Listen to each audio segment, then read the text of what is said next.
Today we're going to be talking a little bit about Russian mistakes in pronunciation, comparing the two languages. I've written an alternative title here of foreign influence because what we're going to be talking about is the influence of Greek, ancient Greek, sometimes Latin, and also more recently French, on both the English and Russian languages, and the way that we borrowed very similar words or the same words from all of these languages, but we may pronounce them differently or write them differently. So that's one area that can be quite problematic when we're learning each other's languages. Let's begin over here. So here you can see that I've written English on the left and Russian down the right hand side. Most of these words are of Greek origin, so they have quite strange spellings, especially in English.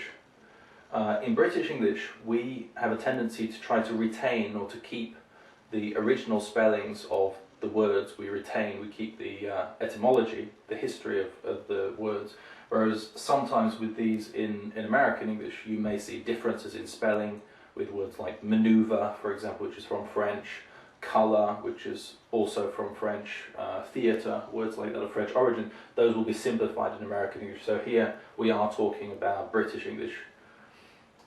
Let's start at the top here with catastrophe.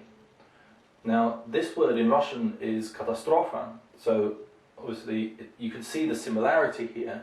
The root is undoubtedly the same, but your ending here is pronounced quite differently in Russian.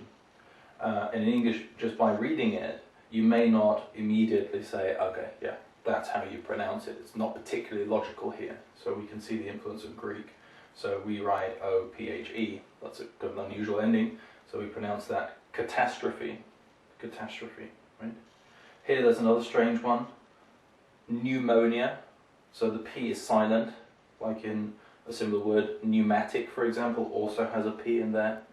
Whereas in Russian you have quite a phonetic language, so you tend to pronounce most of the letters as the sounds. So here you have pneumonia, right? So you pronounce the P. In English we don't do that, so it's one to remember here. Names of diseases will often come from Greek or Latin. Climate is another one. Many of my students would mistakenly say climate or something like that, copying the Russian here, but this is a climate sound, so it's a long I. Here's a funny one, very difficult to spell. Many Brits might have problems spelling this one. Schizophrenia, whereas in Russian it would be schizophrenia, so it's obviously quite different, especially in the first part here.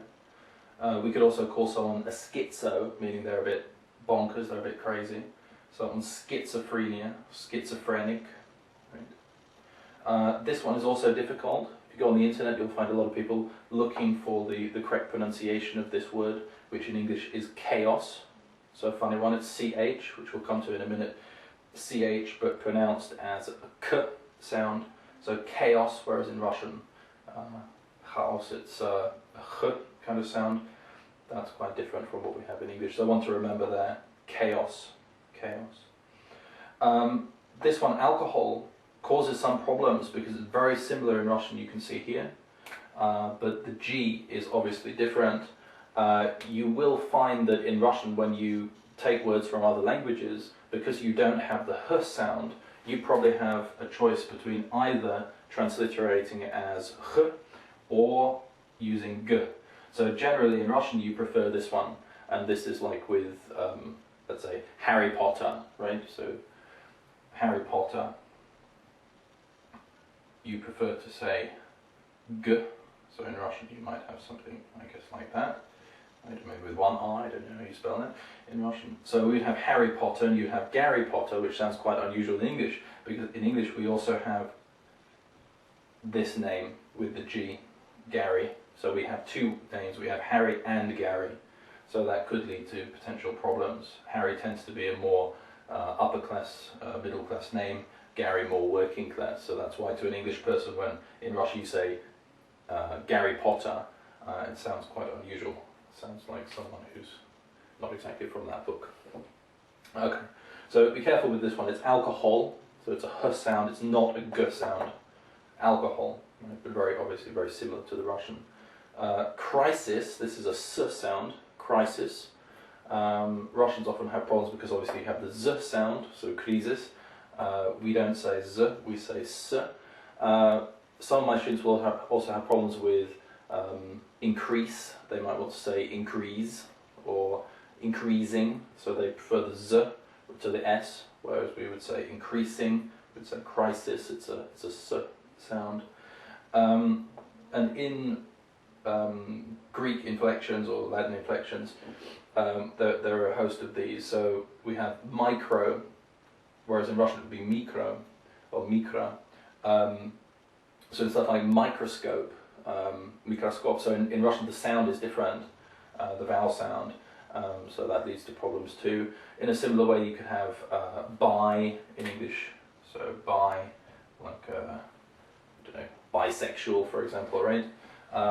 In Russian, that's going to be b.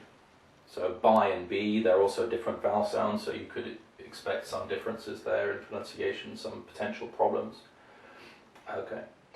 Moving over here to this side, this is quite an interesting topic. Here we're talking about the CH digraph, so the character that's written CH.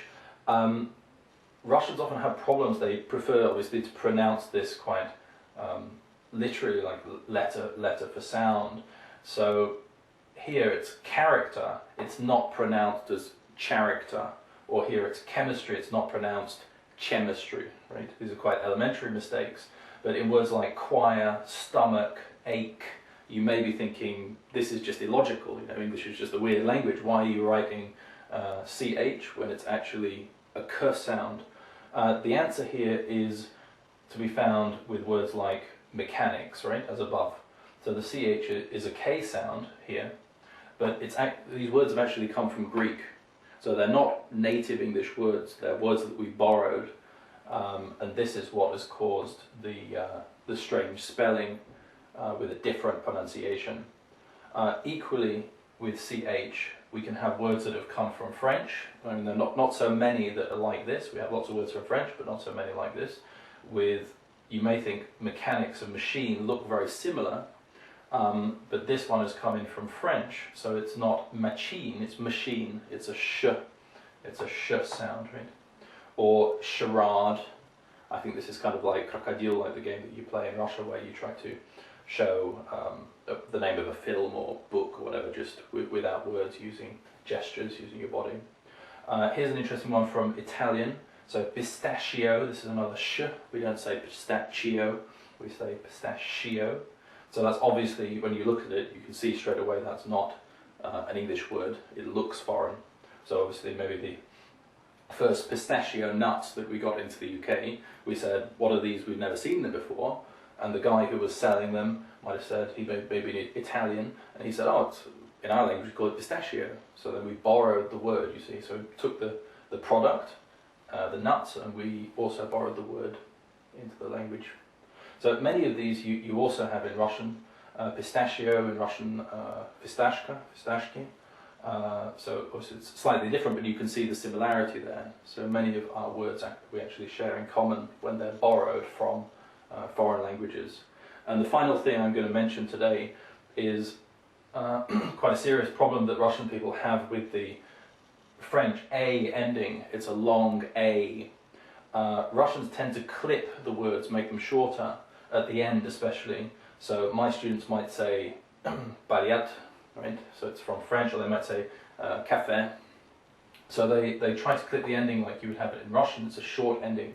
Whereas in English we borrowed the word, and we also try to borrow, sometimes we borrow the pronunciation too. So here we have bouquet, we have buffet, we have résumé, and we might write it with the French accent on the E as well to demonstrate that. So those are examples of words that have come in relatively recently from French into English and into Russian, but that have different pronunciations in the two languages. So that can be relatively complicated. Okay, that's it for now. Don't forget to check out our website. If you like this video, leave some comments and give us some likes. And I'll see you very soon.